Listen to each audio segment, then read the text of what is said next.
L'homme ne descend pas du singe. C'est par ce titre un chouïa provocateur que je vais tenir une promesse formulée il y a plus de 2 ans lors d'un épisode consacré à la classification phylogénétique des êtres vivants.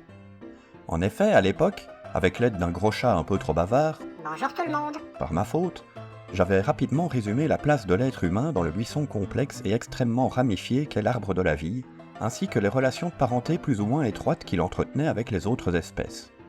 À un passage en particulier, j'avais brièvement évoqué l'ordre des primates, en précisant que la place de l'être humain parmi ces derniers aurait valu une vidéo à elle toute seule. Eh bien, le moment est venu. Pourquoi justement maintenant, après tout ce temps ? D'une part parce que vous allez voir, l'occasion s'y prêtait, d'autre part parce que j'avais d'autres trucs à faire, pardon. Dans cette vidéo, comme dans les précédentes de cette série, on va rebondir sur quelques discussions récentes ayant eu lieu dans un espace commentaire YouTube pour faire un peu de vulgarisation scientifique. Notez bien que nous sommes dans la série des soit dit en passant et non celle des perles d'huîtres. Donc, même s'il est possible que quelques sarcasmes m'échappent de temps en temps, et que quelques personnes en prennent pour leur grade, aucun mollusque bivalve anencéphale ne sera blessé dans son orgueil démesuré lors de cet épisode. Oups. À présent, le contexte.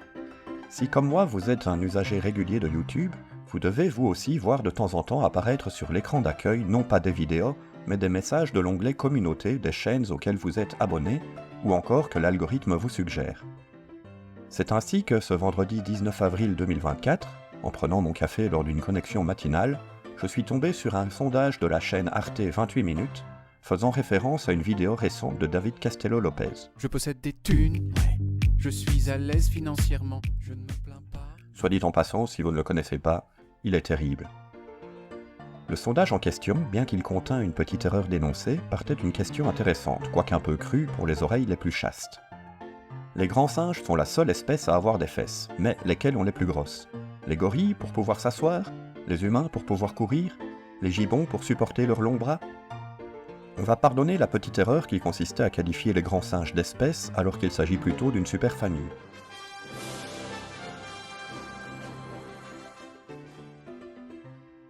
Tant qu'à parler d'erreurs concernant les grands singes, je vais moi-même faire un erratum concernant ma vidéo sur la classification du vivant. J'avais affirmé que le terme grand singe était synonyme d'hominidé, alors qu'il renvoyait plutôt en réalité au taxon supérieur, celui des hominoïdes. Si cela ne vous parle pas, ne vous inquiétez pas, nous y reviendrons plus tard dans la vidéo. En tombant sur ce sondage, outre le fait que je me sois lamentablement planté dans la réponse, comme quoi on a toujours quelque chose à apprendre même dans les sujets qu'on pense maîtriser un minimum, ce qui m'intéressait était de voir les réactions de certains internautes concernant le fait qu'on osât ranger l'espèce humaine parmi les grands singes. Il faut dire qu'en plus des raéliens et des platistes, je me frotte régulièrement aux créationnistes, toutes obédiences confondues. Et leurs arguments, avec 4 paires de guillemets, je les connais bien. Et bien entendu, sous le sondage en question, les commentaires offusqués n'ont pas manqué. 3 profils en particulier ont retenu mon attention.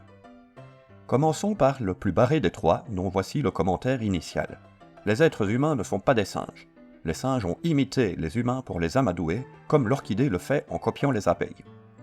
C'est dans les lois de la nature de pouvoir se fondre dans la masse pour s'en protéger. C'est pourtant simple à comprendre. Cessez de dire que les humains sont des singes, nous sommes un autre genre de vie.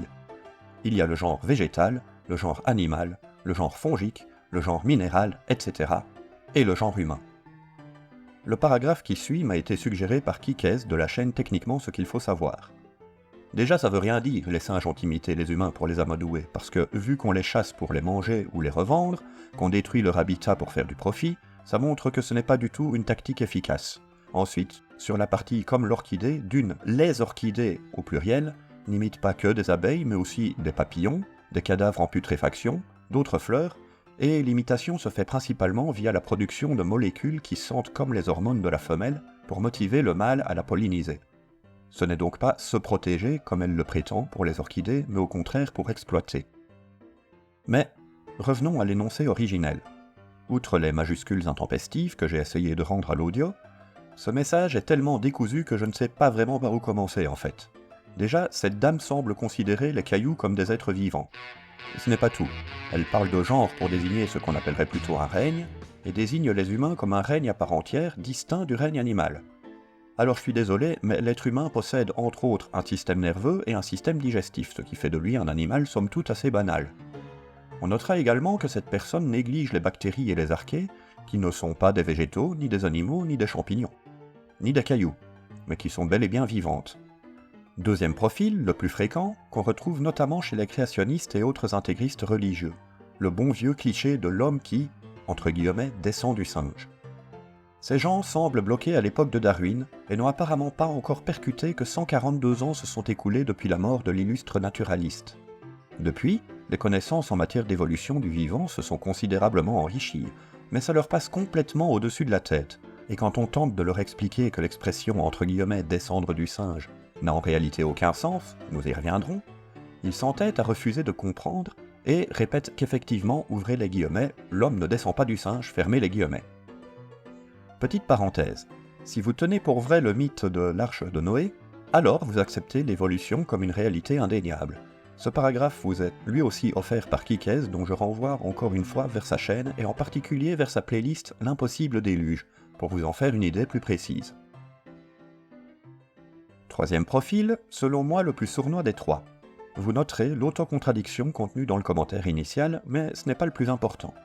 Au départ, cette personne, comme les deux précédentes, semble séparer l'homme d'une part et le singe d'autre part. Quand on la met face à son erreur en lui indiquant la place de l'homme dans la classification des primates, elle va jusqu'à modifier la définition des mots pour la faire coller à ses convictions. En gros, parmi les primates dits simiiformes, tous sont des singes sauf l'homme.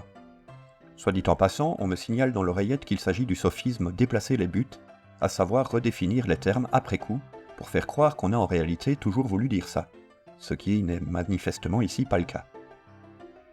Puisque ce sont les mots qui semblent poser problème à tous ces gens, appuyons donc là où ça fait mal. Penchons-nous donc sur les définitions précises des termes. Tout d'abord, les primates. Alors déjà, singe et primate ne sont pas synonymes. Petite comparaison avec la géométrie, c'est l'instit qui parle. On est d'accord que tous les carrés sont des quadrilatères, ils ont 4 côtés. En revanche, tous les quadrilatères ne sont pas des carrés, ils n'ont pas tous 4 angles droits et 4 côtés isométriques. De la même façon, tous les singes sont des primates, mais de nombreux primates ne sont pas des singes. Concrètement, qu'est-ce qu'un primate ? Pour simplifier à l'extrême, ce sont des mammifères dotés d'une main préhensile avec pouce opposable, d'une face réduite, d'une seule paire de mamelles, chez qui la vision prédomine sur l'olfaction, et à la vie organisée en structures sociales plus ou moins complexes. Les primates se subdivisent en plusieurs branches. Les strepsirrhiniens d'une part, qui comprennent notamment les lémuriens et les loris, mais pas que, et les haplorhiniens d'autre part, qui comprennent les tarsiers et les singes proprement dits. Encore une fois, pour simplifier, les strepsirrhiniens possèdent un rhinarium, qu'on appelle plus communément une truffe, tandis que les haplorhiniens ont un nez. Venons-en donc aux singes, qu'on peut également appeler simiens ou simiiformes, mais par simplicité on va continuer de les appeler singes puisque ça reste le terme le plus couramment employé. Concrètement, ils se distinguent des autres haplorhiniens par le fait que l'arrière de leurs orbites oculaires est fermé. Eux aussi se subdivisent en deux branches, les catharrhiniens, ou singes de l'Ancien Monde, et les platyrrhiniens, ou singes du Nouveau Monde. Là encore, c'est notamment une question de nez. Les premiers l'ont dirigé vers le bas, les seconds l'ont élargi sur les côtés. Concentrons-nous sur les singes dits de l'Ancien Monde. Nous avons d'une part les cercopithècidés, et d'autre part les hominoïdes, et je pense que vous avez compris où je voulais en venir. Les cercopithècidés, qui comprennent les macaques, les colobes et les babouins, se distinguent par la forme de leurs molaires et par le fait qu'à une exception près et contrairement aux hominoïdes, ils possèdent une queue. Les hominoïdes, quant à eux, l'ont perdu au cours de leur évolution. Encore un mot qui fâche ou qui fait peur à une certaine catégorie de personnes. Les hominoïdes, dans le langage courant, sont appelés les grands singes. Petite parenthèse, et c'est l'occasion de faire un peu d'éveil aux langues. Selon vous, quelle est la différence entre ape et monkey en anglais ? Quand on n'y prête pas attention, les deux termes se traduisent par singe. Dans la langue anglaise, le mot ape désigne spécifiquement les hominoïdes, tandis que monkey désigne les cercopithècidés. Comme quoi, à une langue près. D'ailleurs, si on le rapproche du mot néerlandais aap, ça me rappelle un dicton que m'a appris l'une de mes anciennes enseignantes dans la langue de Vondel. Apen, apen, apenna. Rapidement, apen, apen, apena. Qu'on peut tristement traduire par « les singes imitent les singes » en français. Mais avouez que ça a moins de classe. Revenons donc à nos hominoïdes. ils se subdivisent eux-mêmes entre les ilobatidés, les gibbons, et les hominidés. Hominidés qui comprennent, on l'a vu dans la vidéo citée plus tôt, les ponginés dont le seul représentant est l'orang-outan, et les homininés. Les homininés comprennent les gorillini, dont il ne reste que le genre gorilla, donc les gorilles, et les hominini. Les hominini se séparent en deux branches, les panina, dont les deux espèces actuelles sont le chimpanzé et le bonobo, et les hominina, dont la seule espèce restante est Homo sapiens, vous l'avez deviné. D'après Kikes, je pourrais même vous parler de la présence non négligeable du génome de l'homme de Néandertal dans le patrimoine génétique d'une bonne partie de la population humaine actuelle, ce qui prouve que non seulement les espèces sont finement entremêlées, mais en plus que le concept même d'espèce est en soi finalement assez flou. À présent, revenons à ce non-argument éculé des créationnistes, à savoir « l'homme ne descend pas du singe ». Il y a deux choses qui ne vont pas dans cette phrase. Premièrement, le singe au singulier, ça ne veut rien dire. Les termes le loup, le grand panda ou l'orque désignent bel et bien des espèces à part entière. Mais le singe en tant qu'espèce, ça n'existe pas. Il n'y a pas une espèce de singe, mais plus de 200, voire 305 en incluant les sous-espèces si je me fie au site Animalia. Deuxièmement, aucun biologiste passé ni actuel n'a prétendu que l'homme descendait d'une espèce de singe existante de nos jours. L'homme ne descend pas du chimpanzé ou du bonobo, il partage un ancêtre commun avec eux. Et le dit ancêtre étant un singe, l'homme descend bel et bien d'un singe, que vous le vouliez ou non. Ensuite, analysons cet autre commentaire, dans lequel l'auteur reconnaît la parenté entre l'homme et les singes, mais refuse de l'inclure parmi ces derniers. Nous sommes les cousins du singe, mais nous ne sommes pas dans la famille des singes. Si vous l'avez remarqué, vous gagnez un point autocontradiction. En effet, je vois mal comment on pourrait être le cousin d'un individu sans être dans sa famille, à moins d'avoir été adopté. On notera également, encore une fois, l'emploi du mot singe au singulier, comme s'il s'agissait d'une espèce en particulier, puis du même mot au pluriel comme s'il s'agissait d'un groupe d'espèces dont l'homme serait cependant exclu pour une raison jusqu'ici inconnue. Je lui indique donc qu'il s'auto-contredit. J'ai droit à la réponse suivante. Il suffit de comprendre comment nos deux branches ont évolué, basique donc. On notera ici que notre contradicteur décrit donc un arbre dans lequel le singe, toujours au singulier, et l'humain divergent dès le départ. Cela dit, et c'est tout à son honneur, il reconnaît d'emblée que l'humain et le singe sont apparentés. Dans ce sens, il se démarque des créationnistes qui n'ont que leur livre prétendument sacré comme référence. Je lui indique donc que les taxons des grands singes et plus largement des singes incluent l'espèce humaine, et c'est là que tout est parti en sucette. Je cite. Dans l'ordre, nous sommes comme les singes des primates, puis nous partageons avec certains singes la branche des hominoïdes, puis avec les hominidés une partie des singes, je pense que c'est ici que Arte a voulu parler des grands singes, et enfin notre branche qui se sépare totalement, celle des homininés qui ne compte aucun singe. Outre le fait que les homininés incluent les chimpanzés et les bonobos, dans les commentaires qui suivent, le bonhomme se débat et se contredit à plusieurs reprises, uniquement pour affirmer que l'espèce humaine est apparentée aux singes mais n'en fait pas partie. Je n'ai pas encore choisi les images pour illustrer le texte au moment de l'écrire, mais à partir d'ici, j'imagine un schéma représentant un plat de spaghettis avec des rayures rouges en plusieurs endroits.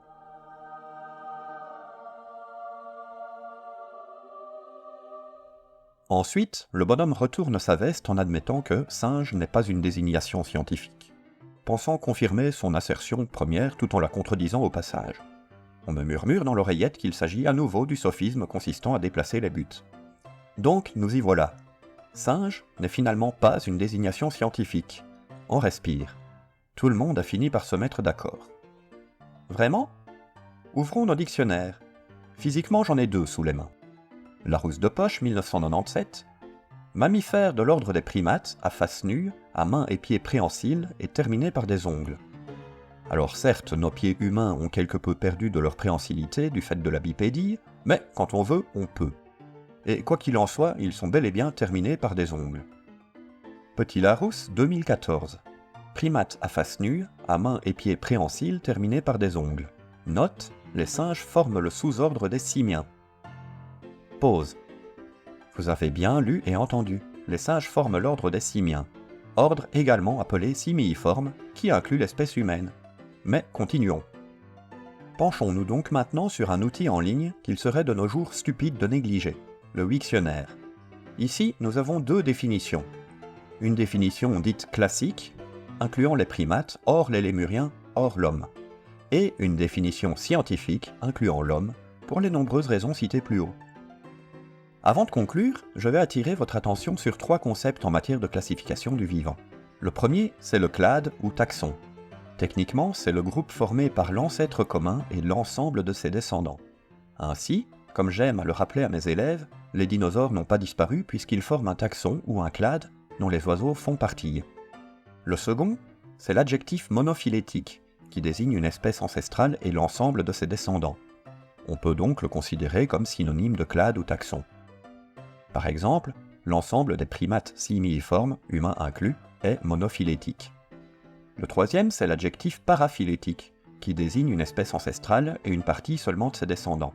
On pourrait considérer que, dans l'ensemble des simiiformes, les singes forment un groupe paraphylétique si on en exclut les humains. Autre exemple, plus courant, le mot poisson désigne un groupe paraphylétique. Donc, dans la logique de notre troisième intervenant, le chimpanzé et le bonobo sont des singes. Ils sont étroitement apparentés à l'homme, qui quant à lui n'est pas un singe. Le tout se rapproche du gorille, qui est un singe, puis de l'orang-outan, un singe lui aussi. Je m'arrête là. Et pour cause, on n'est plus dans les sciences, mais dans l'idéologie. Et ça, c'est pas trop mon truc. Pour conclure, soit le mot singe renvoie à une réalité scientifique au même titre que félin ou ursidé. Il est synonyme de simiiforme ou simien, et il est plus passe-partout que ces 2 derniers termes. Mais il inclut l'espèce humaine. Soit il renvoie à une sorte de réalité parallèle qui inclut l'ensemble des primates simiiformes, donc des singes, sauf l'espèce humaine qui serait alors une espèce de singe sans être une espèce de singe, et ce pour une raison inconnue. Sérieusement les gens, c'est quoi votre problème avec les singes? C'est le mot qui vous embête? Dans ce cas, vous n'êtes que des simiens. Si c'est ça qui peut vous faire plaisir, mais au final, ça ne change pas grand-chose. Mes remerciements à Kikes de la chaîne Techniquement ce qu'il faut savoir. Ça devient petit à petit une habitude, même si c'est moi qui ai écrit, disons, 99% du texte, et je compte à la belge pour le faire ticker, je peux chaque fois compter sur lui pour la relecture et les éventuelles suggestions. Alors je sais bien que si vous êtes arrivé jusqu'ici, c'est probablement dû au fait qu'il me fait systématiquement la pub, et je l'en remercie. Dans le cas très improbable, mais néanmoins possible, où vous tomberiez sur lui par mon intermédiaire, allez voir ce qu'il fait. Vous y trouverez de la vulgarisation avec des maths, de la physique, de la biologie, et surtout beaucoup d'humour.